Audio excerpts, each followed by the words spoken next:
आता आपल्या खास क्षणांसाठी मिळतील अस्सल आणि पारंपरिक पेहराव. महिलांना साजेसा Indo western premium clothing brand रादवी. जिथं तुम्ही मूळ चंदेरी पासून लिनन पर्यंत प्रत्येक भारतीय वस्त्रातील पेहराव खरेदी करू शकता. म्हणूनच आजच आमच्या ऑफिशियल वेबसाईटला भेट द्या.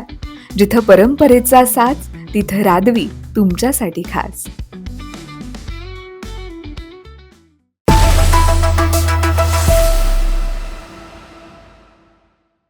नमस्कार, मी साक्षी पांचा न्यूज अनकटच्या प्राईम टाइम बुलेटिन मध्ये आपलं स्वागत करते. पाहूयात काही ठळक घडामोडी. महादेव मुंडे हत्या घडवून ते पचवल्याबद्दल धनंजय मुंडेंना मंत्रिपदाची बक्षिसी, मनोज जरांगे पाटलांचा टोला. जलसंपदा मंत्री गिरीश महाजन यांनी विठ्ठल मंदिराला आलेली ओल आणि गळतीची केली पाहणी. आमदार क्षीरसागरांच्या आरोपाला राजू शेट्टींचं थेट बिंदू चौकात प्रत्युत्तर. आणि छत्रपती संभाजीनगरच्या कैलासवासी बाबूराव काळे शाळेत एक पेड मां के नाम अभियानास प्रारंभ. नमस्कार, मी साक्षी पांचाळ. आपण पाहताय न्यूज अनकट. हेडलाईन्स नंतर काही महत्त्वाच्या घडामोडी पाहूया. महादेव मुंडे हत्या प्रकरण घडवून ते पचवल्याबद्दल धनंजय मुंडेंना फडणवीस आणि अजित पवारांकडून मंत्रिपदाची बक्षिशी दिली जाणार असल्याचा टोला मराठा आंदोलक मनोज जरांगे यांनी लगावलाय. खुनानंतर कोणत्या मंत्र्यांना दाखवण्यासाठी महादेव मुंडे यांचे अवयव घेऊन 8 दिवस आरोपी फिरत होते, असा सवाल जरांगे यांनी अंतर्वालित माध्यमांशी बोलताना केलाय. महादेव मुंडे यांना न्याय मिळेपर्यंत मी 1 ऑगस्टचा माझा वाढदिवस साजरा करणार नाही, असं जरांगे यांनी यावेळी स्पष्ट केलंय. मुख्यमंत्र्याला, गृहमंत्र्याला आणि पालकमंत्री अजितदादांना मानावं लागेल की आणखीन आरोपी अटक होऊ देत नाहीत. त्यांना मानावं लागेल, त्यांना त्याच्यात आनंद वाटतो. उलट त्यांनी ती रेस लावली. मंत्रिपद पुन्हा पुन्हा त्यांनाच बहाल करायची. त्यांना त्याच्यात मोठेपण वाटतंय. त्याला मंत्रिपद देण्यात त्यांना मोठेपण वाटतंय, बक्षिसी देण्यात मोठेपण वाटतंय. पण महादेव भैया मुंडेंचे आरोपी पकडण्यात नावं घेतलेलं असतानाही त्या ताईला त्याच्यात त्यांना मोठेपण वाटत नाही किंवा त्याच्यात ते तातडीनं पावलं उचलत नाहीत. मात्र इकडं मंत्रिपद देण्यात उचलतायत. त्यांचा तरी समाज कोणचा सुखी आहे? त्यांच्या तरी समाजाला कुठं आनंद होतोय? तुम्ही नुसते मंत्रीच व्हायला लागले, तुम्ही नुसते आमदार खासदारच व्हायला लागले समाजाच्या जीवावरती. समाजाचे माणसं मेलेत, त्यांना न्याय देण्यासाठी तुम्ही पुढे येत नाहीत.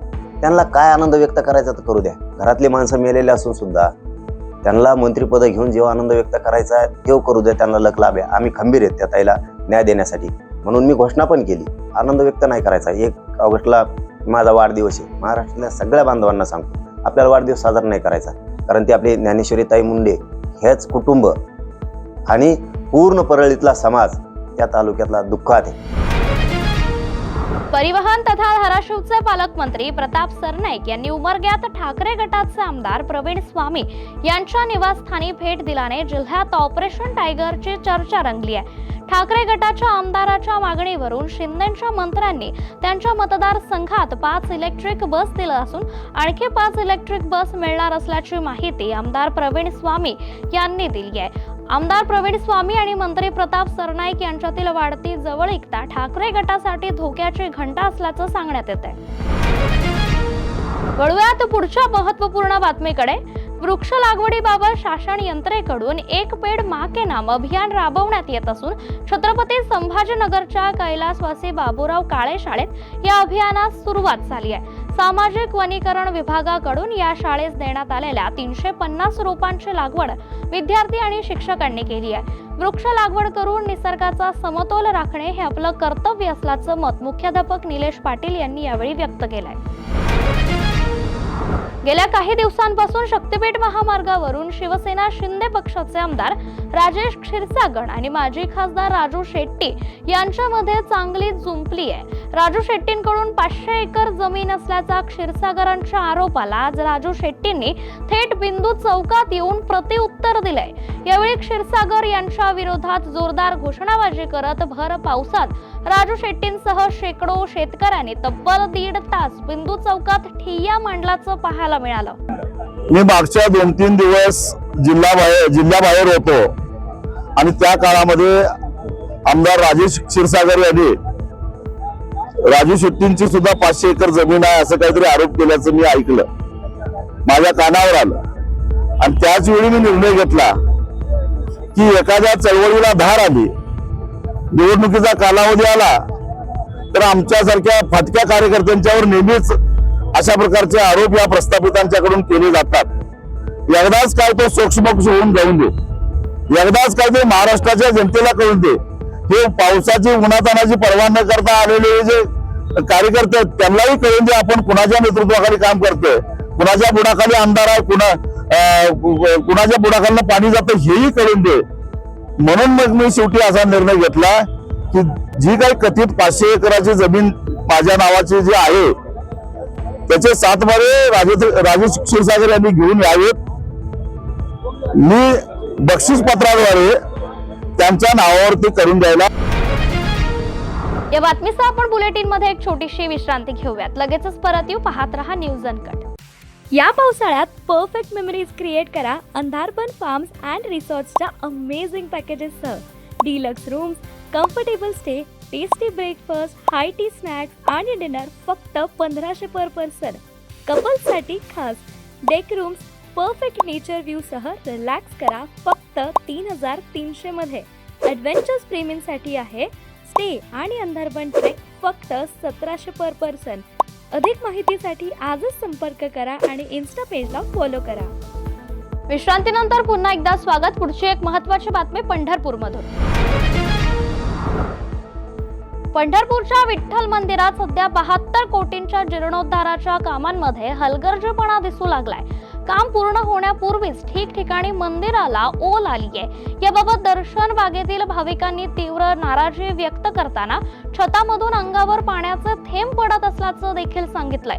मंदिराचं हे काम पुरातत्व विभागाच्या मार्गदर्शनाखाली ठेकेदाराकडून केलं जात असून अजून संपूर्ण पावसाळा जायचं असताना अशा रीतीची ठिकठिकाणी मंदिराला आलेली ओल आणि गळती हे धोकादायक ठरू शकणार आहे. तर याच दरम्यान जलसंपदा मंत्री गिरीश महाजन यांनी विठ्ठल मंदिराला आलेली ओल आणि गळतीची पाहणी केली. छत्रपती संभाजीनगरच्या पोलीस आयुक्तालयाजवळच असलेल्या एका नामांकित हॉटेलमध्ये सुरू असणाऱ्या पत्त्याच्या क्लबवर पोलिसांनी धाड टाकत अनेक नामांकित लोकांना ताब्यात घेतलंय.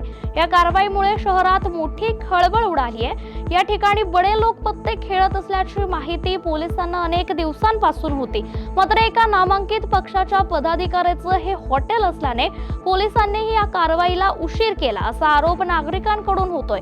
तर या धाडीत 50 ते 60 लोकांना अटक झाल्याची प्राथमिक माहिती आहे. 26 जुलै 2005 साली महाड तालुक्यातील जुई गावावर दरड कोसळल्याच्या घटनेला आज 20 वर्ष पूर्ण झाली आहेत. मात्र त्या दुर्दैवी आठवणी अजून देखील इथल्या नागरिकांच्या मनात ताज्या आहेत. 20 वर्षांनंतर आज जुई गावातील नागरिकांनी या दुर्घटनेत बळी गेलेल्या 94 नागरिकांना श्रद्धांजली अर्पण केली आहे. यावेळी जुई गावातील नागरिक मोठ्या संख्येने उपस्थित होते. पावणे 8च्या दरम्यान जुई गावावरची दरड कोसळून जवळजवळ 94 लोकांसोबत मृत्यू पावले. यामध्ये मुलं, तरुण, वृद्ध आणि गुरेढोरे हे सुद्धा या मातीमध्ये काढले गेले. हा दिवस या जुईकरांसाठी काळाचा दिवस ठरला. ह्या काढल्या गेल्या मातीमध्ये त्यांना बाहेर काढण्याची यंत्रणाची म्हणजे गव्हर्नमेंटने पण याच्यामध्ये एक मदत केली. खास करून जेव्हा आम्ही मुंबईवर इकडे आलो ते गावाची परिस्थिती खूपच बिकट होती. मृतदेह काढायचे बाकी होते. मला ग्रामस्थांनी तेव्हा निर्णय घेतला आणि मृतदेह मृतदेह काढण्याचं थांबवलं गेलं. परंतु यातून वाचण्यासाठी काहीतरी मार्ग काढण्यासाठी आम्ही कुठेतरी एकत्र आलो, स्थानिक ग्रामस्थांनी, मुंबई मंडळ, आणि असा निर्णय घेतला की जे राहिलेली मुलं जे आहेत त्यांना काहीतरी शैक्षणिक बाबतीत ज्ञान देऊन त्यांचे काहीतरी भविष्यासाठी विचार केला जाईल. हा प्रत्येक वर्षी हा दिवस आम्ही आज काळा दिवस आम्ही साजरा करतो. परंतु यामध्ये आम्ही तो दुखवटा साजरा न करता त्यामध्ये मुलांना. शरद पवारांच्या राष्ट्रवादी काँग्रेसचे आमदार रोहित पवार यांनी पुण्यात माध्यमांशी बोलताना राज्य सरकारवर गंभीर आरोप केलेत. अँब्युलन्स खरेदीत 2100 नव्हे तर 600 कोटी रुपयांचा मोठा घोटाळा झाल्याचा दावा त्यांनी केलाय. हा प्रकार हाताळणारा व्यक्ती हा उपमुख्यमंत्री एकनाथ शिंदे यांचा निकटवर्ती असून त्याने झारखंडमध्ये देखील दारू घोटाळा केलाय. आता तो सापडल्यामुळे त्याची सखोल चौकशी करून सत्य बाहेर यायला हवं अशी मागणी रोहित पवार यांनी केली आहे. या स्फोटक आरोपांमुळे राज्यातील राजकारणात पुन्हा एकदा खळबळ उडाली आहे. एक तुम्ही समजून घ्या, हा काय 2000 कोटीचा भ्रष्टाचार नाही, हा 6000 कोटी रुपयाचा भ्रष्टाचार आहे. गरीब रुग्णांना जी ॲम्ब्युलन्स दिली जाते सरकारच्या माध्यमातून ती खरेदी करण्यामध्ये व तसंच दरवर्षी ती चालवण्यासाठी हा कॉन्ट्रॅक्ट काढण्यात आला होता. सुमित ही जी कंपनी आहे ती पिंपरी चिंचवडची कंपनी आहे आणि त्या कंपनीला हा कॉन्ट्रॅक्ट त्या ठिकाणी दिला होता. आणि या कंपनीचे जे मालक आहेत साळुंखे, हे आज सत्तेत असणारे जे शिंदे गट आहे, जो शिंदेचा पक्ष आहे एकनाथ शिंदे साहेबांचा, त्यांच्या अतिशय जवळचा एक व्यक्ती आहे. त्यांच्या एकदम जवळच्या नेटवर्क मधले असणारा तो व्यक्ती आहे आणि कदाचित त्याच्यामुळेच त्या साळुंखेला हे काम दिलं, ज्याच्यामध्ये 6000 कोटी रुपयाचा भ्रष्टाचार आहे. हा मुद्दा आम्ही अनेक वेळा मुद्दा मांडलेला आहे, अधिवेशनात मांडलेला आहे, आम्ही पत्राच्या माध्यमातून सुद्धा मांडलेला. या बातमीसह आपण बुलेटिन मध्ये एक छोटीशी विश्रांती घेऊयात. लगेचच परत येऊ. पाहत रहा न्यूज अनकट.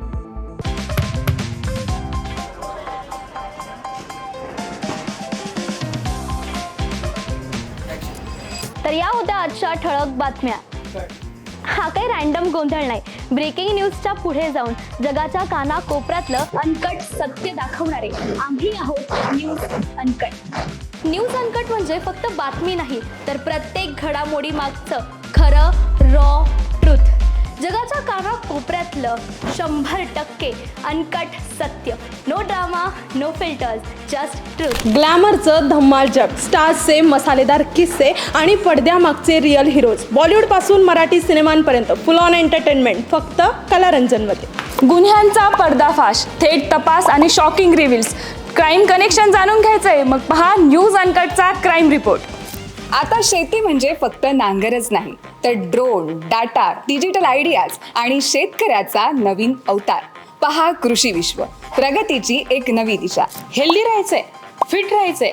मग जाणून घ्या फिटनेसच्या simple tips, healthy diet plans news अनकटच्या धन्वंतरीमध्ये. गल्लीपासून दिल्लीपर्यंत थेट सडेतोड आणि रोखठोक रिपोर्टिंग. राजकारणातील सगळे खेळ नो फिल्टर स्टाईलमध्ये. #राजकारण न्यूज अनकटवर. जगाकडे बघण्याचा नवा दृष्टिकोन. ही गोष्ट ऐकलीत का, जी तुम्हाला विचार करायला लावेल? पहा विषय काय. शेवटच्या क्षणाचा थरार, मैदानावरील धमाल, खेळाडूंचे किस्से आणि बरंच काही. क्रीडा विश्वमध्ये सर्व काही. प्रत्येक बातमी, प्रत्येक विषय, प्रत्येक घटना थेट तुमच्यापर्यंत. No filter, no biasness. बातमी जशी आहे तशीच दाखवणार. आणि आता एक big update. News Uncut is levelling up. आता न्यूज अनकट घेऊन येत आहे एक नवीन स्वतंत्र चॅनल, जिथे सगळं काही थेट, रिअल आणि अनकट असणार. More content, more shows, more real talks. Presenting uncut explained.